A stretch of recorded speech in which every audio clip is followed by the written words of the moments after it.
Ассалаумағалейкум құрметті көрермен. Назарларыңызға футболдан 2023 жылғы Қазақстан чемпионатының 25-ші тур ойындары бойынша шолуымызды ұсынамыз. Бірден айта кетейік, осы 25-ші турда чемпионаттың аяқталуына бір тур қалғанда маусымның чемпионы анықталды. Ол Шымкенттік Ордабасы. Шымкенттік команда тарихында бірінші рет ел чемпионы атанды. Ордабасы командасын, оның жанкүйерлерін осындай жетістікке жетулерімен шын жүректен құттықтаймыз. Қуаныштарыңызға ортақпыз. Чемпиондық ойында Ордабасы өз алаңында Қарағандылық Шахтерді қабылдады. Чемпиондықты рәсімдеуге бұл ойында шымкенттіктерге тең ойында жеткілікті еді, бірақ олар жеңіске ойнады және оған олар қол жеткізді. Ордабасы ойындағы есепті 4-ші минутта ашып үлгерді. Баспен соғып гол салып көзге түскен Айбар Жақсылықов көп ұзамай 12-ші минутта өзбек футболшысы Шохбоз Омаров есепті еселеді. Ал 27-ші минутта Ордабасының украиналық легионері Артем Беседин есепті 3-0 қылды. Осы есеп үзіліске дейін сақталды. Ал үзілістен кейін екінші тайм бастала салысымен кеншілер гол салды. Гол авторы Шахтердің грузиялық футболшысы Темур Чогадзе. Осыдан кейін стадионға келген көрермен салынған гол көрмеді. Дегенмен олар осы 3-1 есебімен аяқталған матчтан кейін чемпиондарды марапаттау салтанатына куә болды. Ордабасы командасының чемпиондығы тағы да құтты болсын дейміз. Енді басқа да ойындарға тоқтала кетейік. Ордабасы Шахтер ойыны негізінде турдың соңғы ойыны болған, ал турды Мақтарал мен Қызылжар арасындағы матч ашқан болатын. Ойынның 10-ші минутында алаң иелері алға шықты. Мақтарал командасының сапында гол салып көзге түскен Сағадат Тұрсынбай. Жергілікті команда 57-ші минутта есепті еселеді. Гол авторы Рамазан Каримов. Ал 83-ші минутта қонақтар Тимур Мулдиновтың голымен есепті қысқарта білді. Қорытынды есеп 2-1 Ақтаралдың жеңісі.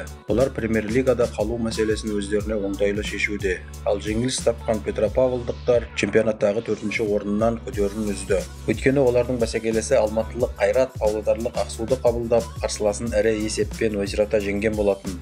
Есепті 9-ші минутта чемпионат сұрмергені Жоао Пауло ашты. 40-ші минутта Артур Шушинатчев оны еселесе, 70-ші минутта ресейлік Дмитрий Сергеев Қайраттың 3-ші голын салды. Ал Ян Труфанов есепті 4-0 қылған болатын. Дегенмен Ақсу ойынға қосылған қосымша уақытта бір гол сала білді. Гол авторы Ильяс Әбіл. Қорытынды есеп 4-1. Павлодарлық Ақсу сияқты төменгі лигаға төмендеген Ақтаулық Каспий командасы Қостанайда тобылмен кездесіп тең ойынға қол жеткізді. Есепті алаң иелері 25-ші минутта ашқан болатын. Көзге түскен сербиялық футболшы Игор Иванович. Каспий 90+1-ші минутта Данияр Үсеновтың голымен есепті теңестірді. Қорытынды есеп 1-1. Ойынның 69-ші минутында тобыл ойыншысы Самат Жарымбетовтың тікелей қызыл қағаз алып алаңнан қуылғанын айта кетейік. Чемпионатта екінші келе жатқан елордалық Астана Талдықорғандық Жетісуды қабылдады. Есепті 30-ші минутта алаң иелері ашты. Көзге түскен Тимур Досмағамбетов. Бірақ жетісулықтар 50-ші минутта есепті теңестіре білді. Гол салып көзге түскен сербиялық ойыншы Анес Рушевич. Астанадағы тең ойын Шымкенттік Ордабасыны чемпион қылушы еді, бірақ Абат және оның командасы ондай сый жасамады.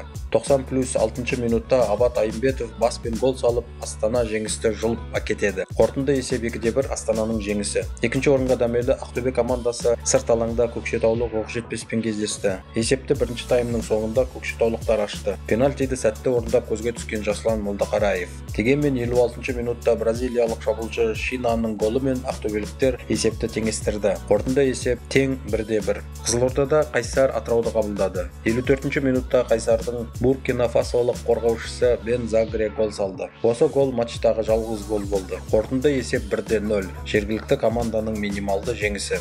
Енді назарларыңызға Қазақстан чемпионатының 25-ші турынан кейінгі турнир кестесін ұсынамыз. Кестедегі көшбасшы команда Шымкенттік Ордабасы ресми түрде чемпион. Екінші 52 ұпаймен Астана командасы келеді. Ақтөбе Астанадан 3 ұпайға қалуда. Алматылық Қайрат чемпионаттың 4-ші орнын алды. Енді Ордабасы командасы финалда Қостанайлық Тобылды жеңіп, ел кубогын ұтқан жағдайда Қайрат келесі маусымда конференциялар лигасында ойнай алады. Ал турнир түбінде Ақсу және Каспий командаларымен бірге төменгі лигаға ауысатын 3-ші команда әлі белгісіз. Ол енді маусымның соңғы 26-ші турында белгілі болады. Чемпионатымыздың сұрмергендер тізімінде назарларыңызға ұсынамыз. Оны бастап келе жатырған Қайрат командасының бразилиялық шабуылшысы Жоао Пауло. Ол жалпы 17 гол салған. Оның 3-еуін пенальтиден орындаған болатын. Осымен футболдан 2023 жылғы Қазақстан чемпионатының 25-ші тур ойындары бойынша шолуымыз аяқталды. Бізді қарағандарыңыз үшін көп рахмет. Каналымызға жазылып, лайк басуларыңызды сұраймыз. Келесі кездескенше сау болыңыздар.